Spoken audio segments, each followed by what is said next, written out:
من سلک طریقا یلتمس فیہ علما سہل اللہ لہ بہ طریقا الی الجنہ، جو کسی راہ پر چلے علم طلب کرنے کے لیے اللہ تعالیٰ اس کا جنت کا راستہ آسان کر دیتا ہے۔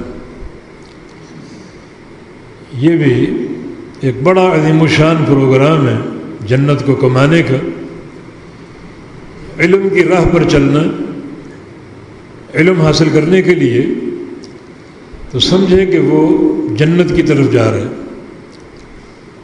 اس کا جنت کا راستہ آسان ہو جاتا ہے۔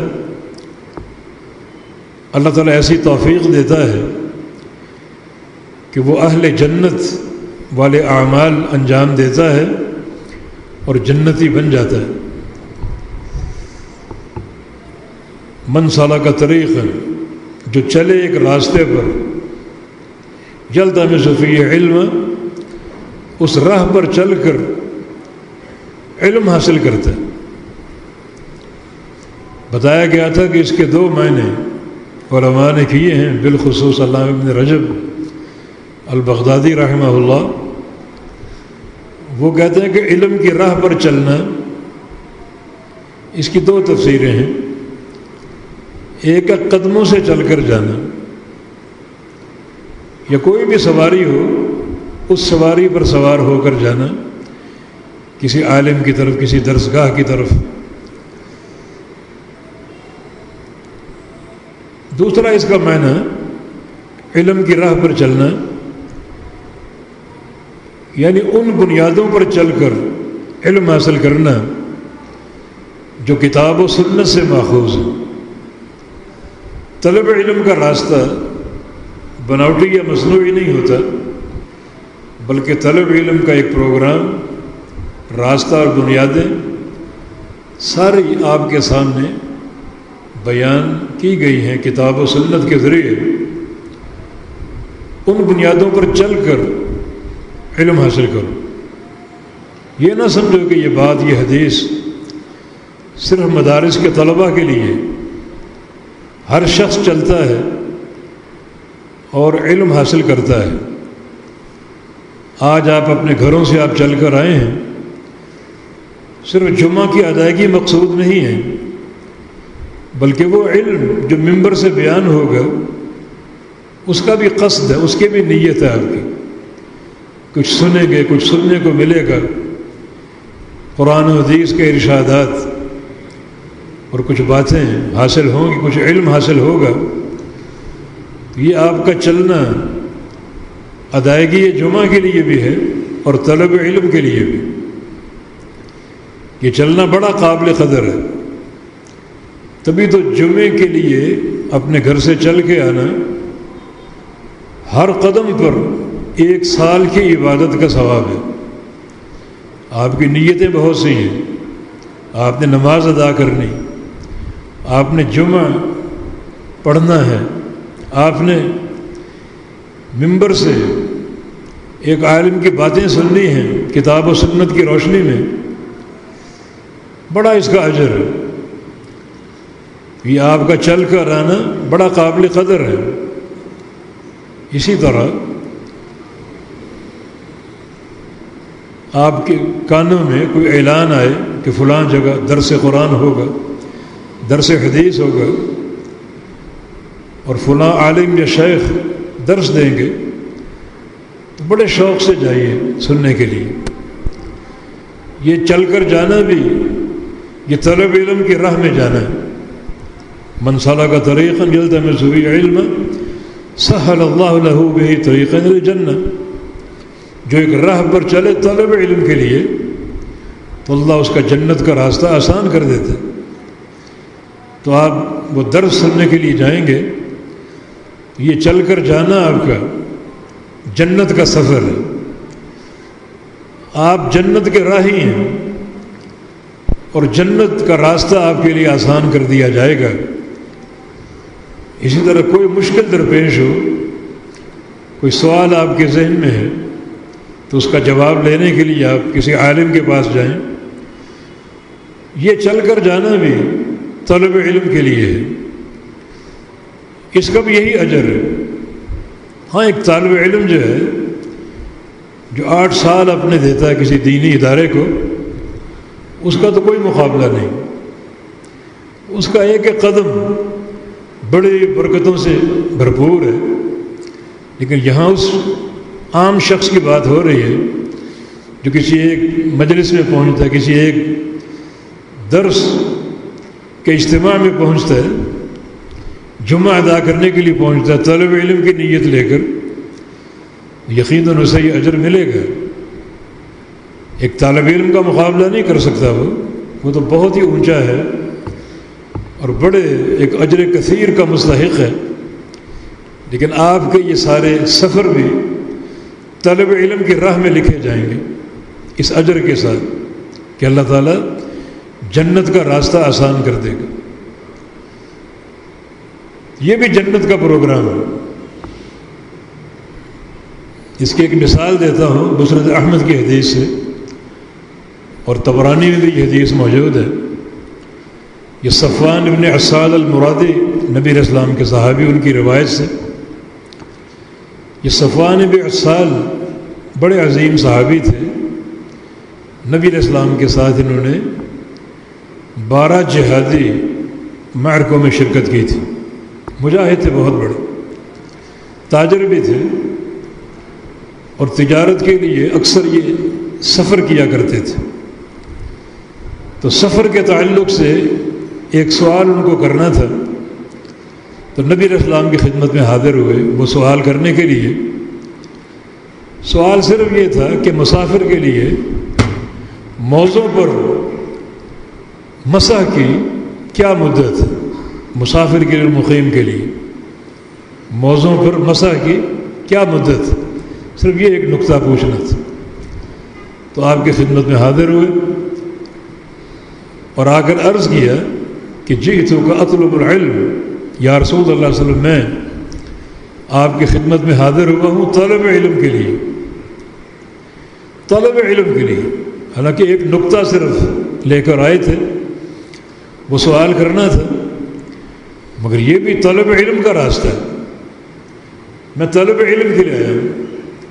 تو رسول اللہ صلی اللہ علیہ وسلم نے ارشاد فرمایا کہ ان الملائکۃ لتحف، بلکہ اس سے قبل فرمایا کہ مرحبا بطالب العلم، خوش آمدید طالب علم کے لیے، خوش آمدید۔ یہ عموم کا صیغہ ہے جس کا معنی جو بھی طالب علم ہے، جو بھی طالب علم کے لیے آتا ہے اور قیامت تک آتا رہے گا، اسے اللہ کے پیغمبر کی طرف سے خوش آمدید، مرحبا، اہلا وسہلا۔ اسے نبی علیہ السلام نے مرحبا کہا ہے۔ مرحبا کا معنی تم بڑی کشادہ سرزمین پر آؤ جہاں کوئی تنگی نہ ہو، کوئی ترشی نہ ہو، کسی قسم کی کوئی تکلیف نہ ہو، خوش رہو، دنیا کی خوشی، آخرت کی خوشی، مرحبا۔ تو ہر طالب علم کو آپ نے مرحبا کہا ہے۔ اس میں وہ طالب علم بھی داخل ہے جو 8-8 9-9 سال دینی ادارے میں گزارتا ہے، اور وہ طالب علم بھی داخل ہے جو صفوان ابن عسال کی طرح صرف ایک سوال کا جواب دینے کے لیے آیا تھا، مرحبا، خوش آمدید۔ پھر فرمایا کہ ان الملائکۃ لتحف بطالب العلم، فرشتے طالب علم کو گھیر لیتے ہیں، اپنے پروں سے اسے چھپا لیتے ہیں، اسے گھیر لیتے ہیں، اس پر ٹھنڈک سے بھرپور سایہ کرتے ہیں۔ ثم يركب بعضهم بعضا، پھر وہ فرشتے اوپر تلے نیچے ایک دوسرے پر سوار ہوتے ہیں، ایک فرشتہ اوپر، دوسرا، پھر تیسرا، پھر چوتھا، سوار ہوتے ہیں اوپر، حتی یبلغ الی السماء دنیا، حتیٰ کہ وہ آسمان تک پہنچ جاتے ہیں۔ اتنے فرشتے اللہ رب العزت ایک طالب علم کے استقبال کے لیے بھیجتے ہیں۔ جو اسے اظہار محبت بھی کرتے ہیں، اپنے جلووں میں لے لیتے ہیں، اس کے لیے دعائیں کرتے ہیں رحمت کی اور مغفرت کی، یہ ایک طالب علم کا اعزاز ہے۔ اور یہاں حیرانگی کوئی بات نہیں کہ ایک طالب علم کے لیے اتنے فرشتے زمین سے آسمان تک۔ اس کا عملی ثبوت اسید ابن حضیر کی حدیث ہے، جو قرآن کی تلاوت کر رہے تھے، سر اٹھا کر دیکھا تو زمین سے آسمان تک قندیلیں روشن ہیں، تا حد نگاہ قندیلیں آسمان تک پہنچ گئی۔ نبی علیہ السلام سے جب صبح ذکر کیا تو فرمایا کہ یہ فرشتے تھے، یہ تمہارا قرآن سننے آئے تھے، تمہاری تلاوت سننے کے شوق میں آئے تھے۔ ملائکہ اللہ تعالیٰ کی ایک لا تعداد مخلوق ہے، لا تعداد، جن کی تعداد ہم شمار نہیں کر سکتے۔ دنیا کے سارے کمپیوٹر لے آؤ، ملائکہ کی تعداد شمار کرنے کے لیے سب فیل ہو جائیں گے۔ مثلا نبی علیہ السلام کی حدیث ہے، ما فی السماوات السبع موضع اربعۃ اصابع الا وملک قائم وملک راکع وملک ساجد واضع جبہتہ للہ۔ 7 آسمان ہیں، ان 7 آسمانوں میں 4 انگلی کے برابر خالی جگہ نہیں ہے، ہر جگہ فرشتہ موجود۔ آسمانوں کا تصور کرو، ہماری زمین بڑی وسیع ہے، مگر یہ سورج زمین سے کروڑہا گنا بڑا، اور یہ سورج آسمانوں کے مقابلے میں کیا ہے؟ کتنی بڑی مخلوق ہے، اور ایک آسمان نہیں 7 آسمان۔ فرمایا کہ 7 آسمانوں میں 4 انگلی کے برابر خالی جگہ نہیں، ہر جگہ فرشتہ موجود۔ وہ فرشتے اس کے علاوہ ہیں جو زمین میں پھیلے ہوئے ہیں، وہ فرشتے اس کے علاوہ ہیں جو اللہ تعالیٰ کے عرش کے ارد گرد ہیں۔ تو تصور ہے اس تعداد کا؟ نبی علیہ السلام کی ایک اور حدیث ہے، یؤتی بجہنم یوم القیامہ وَلَهَا 70,000 زمام عَلَى كُلِّ زمام 70,000 ملک۔ قیامت کے دن جہنم کو لایا جائے گا اس طرح کہ وہ 70,000 لگاموں میں پروئی گئی ہوگی، 70,000 لگام، اور ہر لگام کے ساتھ 70,000 فرشتے ہوں گے جہنم کو کھینچنے کے لیے۔ اب 70,000 کو 70,000 میں ضرب دیجیے، یہ تقریباً 4 ارب 90 کروڑ کی تعداد بنتی ہے۔ یہ وہ ملائکہ جن کو اللہ نے پیدا کیے ایک ڈیوٹی انجام دینے کے لیے، اور وہ ہے قیامت کے دن جہنم کو کھینچنے کے لیے۔ باقی پورا دورانیہ انہوں نے اللہ کی تسبیح کرنی، اللہ کی تحمید کرنی ہے، اور جب قیامت قائم ہوگی تو ان کی ڈیوٹی ان کو دی جائے گی کہ تم نے ان لگاموں کے ساتھ جہنم کو کھینچنا۔ 70,000 لگامیں ہوں گی، ہر لگام پر 70,000 فرشتوں کی ڈیوٹی ہوگی۔ تو یہ ایک عمل کے لیے 4 ارب 90 کروڑ فرشتے ہیں۔ اور اس سے بھی بڑھ کر نبی علیہ السلام کی ایک اور حدیث ہے، جب آپ نے معراج کے موقع پر بیت المعمور کو دیکھا 7ویں آسمان پر، یہ فرشتوں کی مسجد ہے، فرشتوں کی مسجد، تو اس کے بارے میں آپ کو بتایا گیا کہ اس مسجد میں روزانہ 70,000 فرشتے نماز پڑھتے ہیں، 70,000۔ اور جس فرشتے نے ایک بار نماز پڑھ لی اس کی قیامت تک باری نہیں آئے گی، قیامت قائم ہونے تک، جب سے دنیا بنی ملائکہ پیدا کیے گئے اس وقت سے لے کر آج تک ملائکہ اس میں نماز پڑھ رہے ہیں اور قیامت تک پڑھتے رہیں گے۔ جس فرشتے نے ایک بار پڑھ لی اس کی قیامت تک باری نہیں آئے گی۔ تو پھر کیا حیرانگی کہ ایک طالب علم کے لیے اتنے فرشتے اللہ بھیج دے کہ ان کی تعداد انتہائی ناقابل شمار ہو اور وہ زمین سے آسمان تک پہنچ جائے۔ یہ ایک طالب علم کا اعزاز۔ اب صفوان ابن عسال کس علم کے لیے آیا تھا کہ یا رسول اللہ صلی اللہ علیہ وسلم مجھے موضوع پر مسح کی مدت کے بارے میں سمجھا دیجیے۔ تو اس کے سوال کا جواب یہ تھا،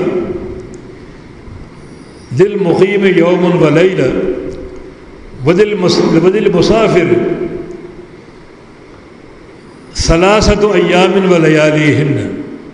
یہ جواب، یہ حدیث، یہ وہ علم جس کو طلب کرنے کے لیے آئے تھے کہ مقیم شخص جو ہے اس کی مسح کی مدت 1 دن 1 رات ہے، اور مسافر کے مسح کی مدت 3 دن 3 راتیں۔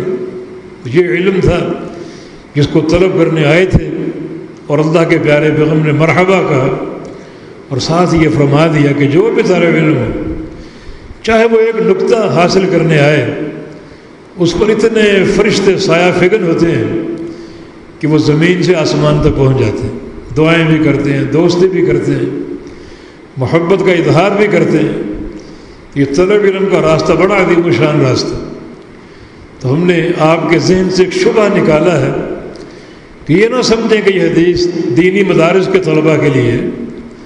ان کا مقام بہت اونچا ہے، ان کے مقام تک آپ نہیں پہنچ سکتے، لیکن یہ حدیث ان لوگوں کو بھی شامل ہے جو ایک مسئلہ دین کا معلوم کرنے کہیں جائیں، ایک عالم کا درس قرآن سننے جائیں، درس حدیث سننے جائیں، جمعہ میں حاضر ہوں طلب علم کی نیت لے کر کہ کچھ علم کی باتیں سنیں گے، کچھ علمی نفع ہوگا، تو ان لوگوں کو بھی حدیث شامل ہے، وہ بھی طالب علم ہے، وہ بھی اللہ کے پیغمبر کی زبان مبارک سے مرحبا کے مستحق ہیں۔ ان پر بھی فرشتوں کا سایہ ہوتا ہے زمین سے آسمان تک، ملائکہ ہی ملائکہ ہوتے ہیں، ان کو بھی یہ شرف حاصل۔ دوبارہ اس حدیث کی طرف آئیے کہ جو ایک راہ پر چلے طلب علم کے لیے، تو راہ پر چلنے کی 2 قسمیں ہیں۔ ایک ہے اپنے قدموں سے چل کر جانا، یا اپنی سواری پر، گاڑی پر، سائیکل پر چل کے جانا، گھوڑے پہ بیٹھ کر جانا، یہ سب چل کر جانا ہے، چاہے پاؤں پر چلیں یا سواری پر جائیں۔ دوسرا اس کی تفسیر کیا ہے کہ ان بنیادوں پر چلے طلب علم کے لیے جو بنیادیں کتاب و سنت نے بیان کی۔ وہ بنیادیں کیا ہیں؟ پیارے پیغمبر محمد مصطفیٰ صلی اللہ علیہ وسلم نے اپنے حج میں ایک دن مینا میں ظہر کی نماز پڑھی مسجد خیف میں، اور نماز کے بعد خطبہ ارشاد فرمایا۔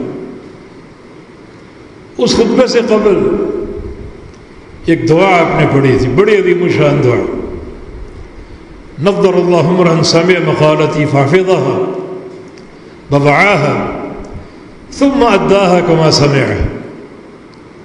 یا اللہ اس شخص کے چہرے کو تر و تازہ کر دے دنیا میں اور آخرت میں، جو میری ایک حدیث سن لے اور اس کو یاد کر لے، اس کو حفظ کر لے، اس کی حفاظت کر لے اور اسے آگے پہنچا دے، اس سے قبل اس کو سمجھ لے اور اس کو آگے پہنچا دے۔ اس حدیث میں طلب علم کی 5 بنیادیں ہیں۔ پہلی بنیاد، سامع مقالات، میری حدیث کو سنیں۔ سننے کا معنی شیخ کے پاس جائے، اپنے استاد اور معلم کے پاس جائے اور اس سے سنیں۔ یہ ہے سماع حدیث، جو کہ طلب علم کی بنیادی ایک اساس ہے اور سب سے مضبوط اساس ہے۔ باقی ساری باتیں سماع کے بعد کی ہیں۔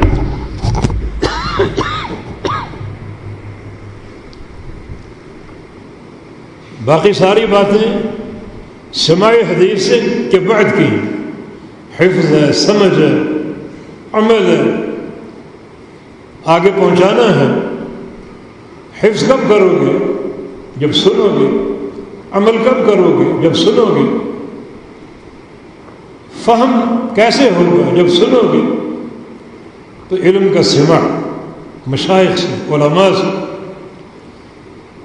یہ ایک بہت بڑی بنیاد ہے جو خود حدیث نے بیان کی، اللہ کے پیارے پیغمبر نے بیان کی۔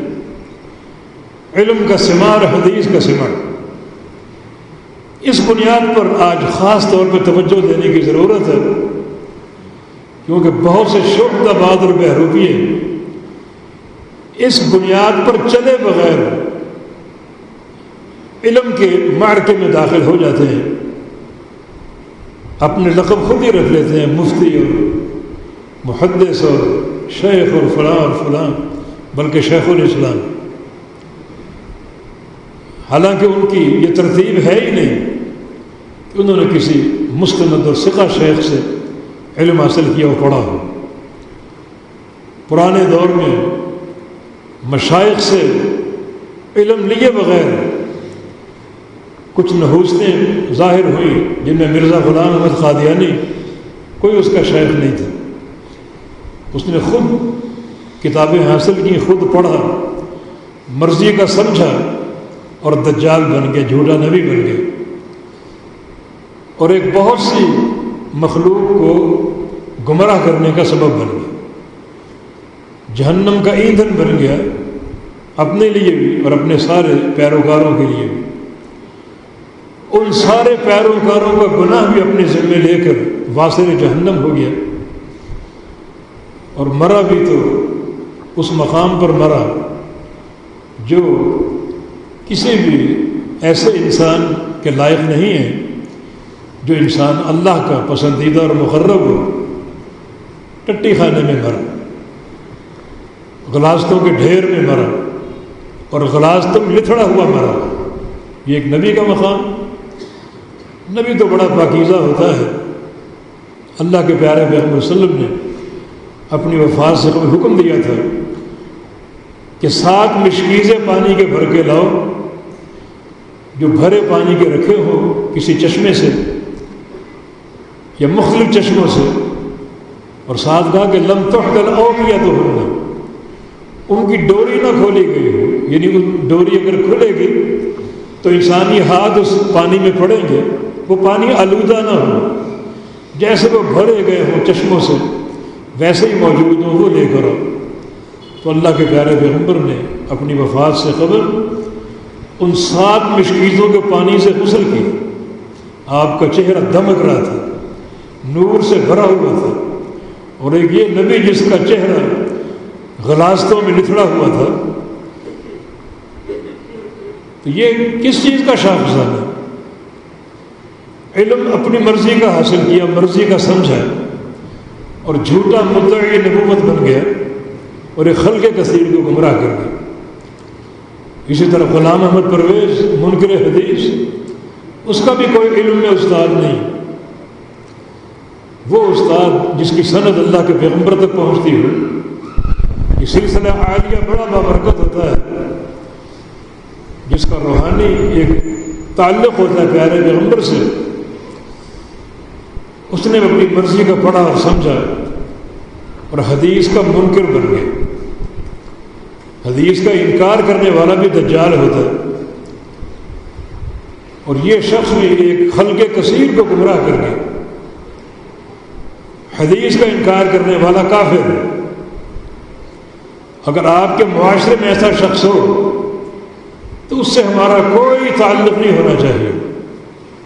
اگر وہ مر جائے وہ جنازے کا مستحق نہیں، مسلمانوں کے قبرستان میں اس کو دفن نہ کیا جائے، اسے کسی کچرا گاہ پر کچرے کے ساتھ پھینک دو، جہاں کتے اور بلیاں پڑی ہوں، مردار پڑے ہوں، اس مردار کا بھی اضافہ کر دو۔ ہو سکتا ہے کتا مردار اس کتے سے کچھ تنگی محسوس کرے، لیکن وہ کسی رحمت کا اور محبت کا مستحق نہیں ہے کہ اس کو مسلمانوں کے قبرستان میں دفن کیا جائے۔ یہ بھی ایک ایسے شخص کی تحریک کا نتیجہ ہے جس نے علم کا سماع مشائخ سے نہیں کیا تھا، خود پڑھا اور مرضی کا سمجھا اور منکر حدیث بن گیا۔ تو اس طرح کی مثالیں آتی رہتی ہیں۔ آج کے دور میں بھی جہمی اور غامدی جیسے استاد موجود ہیں، جنہوں نے کسی عالم کا رخ نہیں کیا، درسگاہ کا رخ نہیں کیا، جن کے پاس وہ سند نہیں ہے جو ایک روحانی سلسلہ ہے، سلسلہ عالیہ جو اللہ کے پیارے پیغمبر تک پہنچتا ہے، جس میں علم کا سماع بھی متوارث ہوتا ہے اور علم کا فہم بھی متوارث ہوتا ہے۔ کسی دینی درسگاہ میں جاؤ گے کسی شیخ کے سامنے وہ آپ کو علم دے گا، اور فہم دے گا وہ فہم جو اس نے اپنے شیخ سے لیا، اس شیخ نے اپنے شیخ سے لیا، اس نے اپنے شیخ سے لیا، حتیٰ کہ یہ سلسلہ چلتے چلتے ائمہ کرام محدثین تک پہنچتا ہے، اتباع تابعین تک پہنچتا ہے، تابعین تک پہنچتا ہے، صحابہ کرام تک پہنچتا ہے، اور بالآخر اکرم الخلائق محمد مصطفیٰ صلی اللہ علیہ وسلم تک پہنچتا ہے۔ اور محمد مصطفیٰ صلی اللہ علیہ وسلم نے علم جبریل سے لیا، جبریل نے اللہ تعالیٰ سے لیا۔ اس روحانی سند میں کیوں نہ برکت ہو؟ اور وہ لوگ کیسے بابرکت ہو سکتے ہیں جن کے اس روحانی سلسلے سے کوئی تعلق نہیں ہوتا؟ تو آپ نے علم کا سماع کرنا ہے بڑا سوچ سمجھ کر، ایسے عالم سے مستند ہو، عالم ربانی ہو، جس کے پاس باقاعدہ علم کے سماع کی سند ہو، جس نے ایک عمر گزاری ہو دینی مدارس میں، دینی معاہد میں، وہ عالم ربانی ہے جس کا آپ نے قصد کرنا ہے۔ اور یہ شعبہ باز جو بیٹھے ہوئے ہیں، جن کو مسجد کی ممبر و محراب قبول نہیں کرتے، ٹی وی کی اسکرین پر نظر آتے ہیں نوجوان لڑکوں لڑکیوں کے جھرمٹ میں، مگر مسجد ان کو قبول نہیں کرتی، ایسے لوگ قطعاً اس قابل نہیں ہے کہ ان سے علم لیا جائے یا ان کا قصد کیا جائے۔ خواہ وہ جہلمی مرزا ہو، پہلے قادیانی مرزا تھا، آج جہلمی مرزا ہے، اور پھر غامدی کے روپ میں ایک فتنہ۔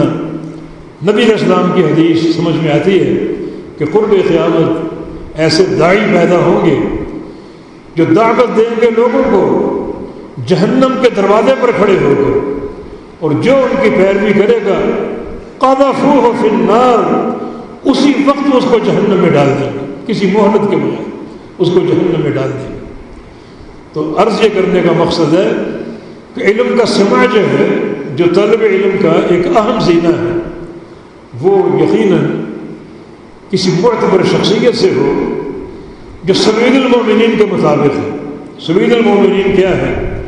دینی مدارس قائم ہوتے ہیں، علماء اس میں بیٹھتے ہیں، اور علماء کو اللہ تعالیٰ نے یہ سعادت دی ہے کہ وہ ہر وقت طلب علم کے لیے تیار ہوتے ہیں، اور پھر علم کو نشر کرنے کے لیے تیار ہوتے ہیں، جہاں آپ کا کچھ خرچ نہیں ہوتا۔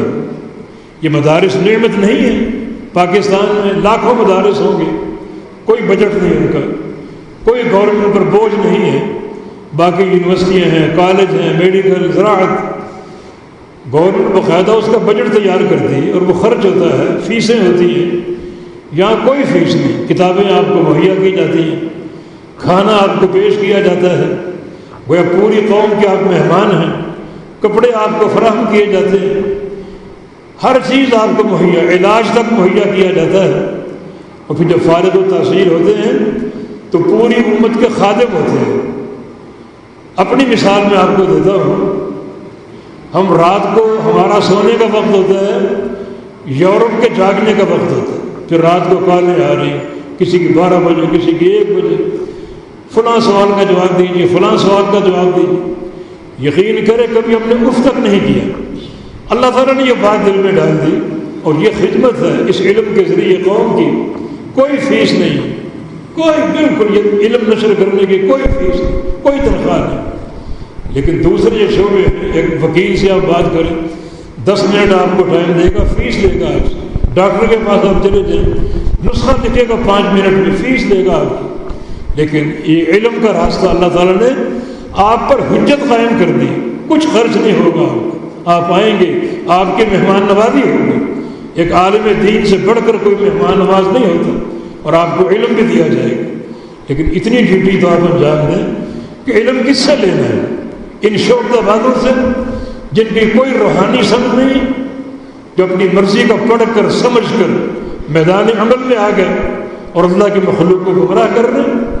یاد رکھو آپ پر بھی حجت قائم ہے، علماء موجود ہیں، مدارس موجود ہیں، علماء کی سند آپ کے سامنے موجود ہے، تو آپ ان کا قصد کریں۔ کسی ایسے شخص کے پاس جانا، اس کو فون کرنا یا اس کی باتیں سننا یقیناً وقت کا ضیاع بھی ہے اور قیامت کا محاسبہ بھی ہے، جس میں پکڑ ہو سکتی ہے، پکڑ ہو سکتی ہے۔ یہ راستہ بڑا خطرناک ہے۔ تو یہ جو اللہ کے نبی کی حدیث، اس پر بھی بات ہماری چل رہی ہے کہ من سلک کا طریق، ایک راہ پر چلے، وہ راستہ کیا جس پر آپ نے چلنا، اس راستے میں آپ شامل ہیں، طلب علم کے راستے۔ ایک سوال آپ معلوم کرنے جائیں، جواب لینے جائیں تو آپ طالب علم ہیں، اور اس فضیلت میں آپ داخل اور شامل ہیں۔ ہاں طالب علم جو اصل مدارس میں بیٹھتا ہے وہ تو ایک بڑے بلند درجات پر فائز ہے، لیکن ابتدائی طور پر اگر آپ علم طلب کرنے جائیں گے تو یہ حدیث آپ کو شامل ہے، اور یہ حدیث جو فضیلت اس میں بیان ہوئی ہے وہ آپ کو حاصل ہو سکتی ہے، لیکن کم از کم ان چند بنیادوں کو پورا کیجیے جو کتاب و سنت نے آپ کے سامنے پیش کی۔ ایک نقطہ لینے کے لیے جانا، موسیٰ علیہ السلام خضر علیہ السلام کے پاس گئے، کتنا طویل سفر کر کے، اور صرف 3 باتیں لے کر آئے، بس چوتھی بات خضر نے نہیں بتائی، صرف 3 چیزیں لے کر آئے۔ اللہ کے پیغمبر نے فرمایا تھا کہ کاش موسیٰ صبر کر لیتے تو ہمیں علم کی اور باتیں معلوم ہوتی، لیکن صرف 3 نقطے ان کی وضاحت لے کر واپس آ گئے۔ طویل سفر آنے کا بھی اور جانے کا بھی، ایک ایک قدم جو ہے وہ بابرکت ہوتا ہے، بڑا وہ اجر و ثواب کا باعث ہوتا ہے، تو اس کی آپ قدر کریں، لیکن ساتھ ساتھ اپنی جو ایک حجت آپ پر قائم ہے اس کو بھی پورا کریں۔ ایسے لوگ کسی تعلق کے مستحق نہیں، نہ ان کے پاس جانا، نہ ان سے کوئی سوال کرنا، نہ ان کے پروگرام دیکھنا کسی یوٹیوب وغیرہ پر، یہ سارا کا سارا وقت کا ضیاع ہے۔ ایک ایک لمحے کا قیامت کے دن حساب ہوگا، تو اس حدیث کو سامنے رکھتے ہوئے اس پہلی بنیاد پر خوب غور کریں۔ کچھ بنیادیں اور بھی ہیں جو عرض کریں گے، اللہ پاک ہمیں صحیح فہم عطا فرما دے۔ اللہ ہمارے دلوں میں علماء راسخین، علماء ربانیین کی محبت پہ وصل کر دے، ان کے ساتھ ہمارا تعلق اور ناطہ جوڑ دے، اور اللہ پاک ہمیں سچے دین کا فہم عطا فرما کر وہ ساری بنیادیں عطا فرما دے جو طلب علم کی راہ میں بیان ہوئی ہیں، قرآن و حدیث میں ان کا ذکر ہوا۔ اللہ پاک ہمیں ان کا اہل بنا دے، اللہ ہم سے راضی ہو جائے، ہمارے گناہوں کو معاف فرما دے۔ اقول قولی ھذا واستغفر اللہ لی ولکم وآخر دعوانا ان الحمد للہ رب العالمین۔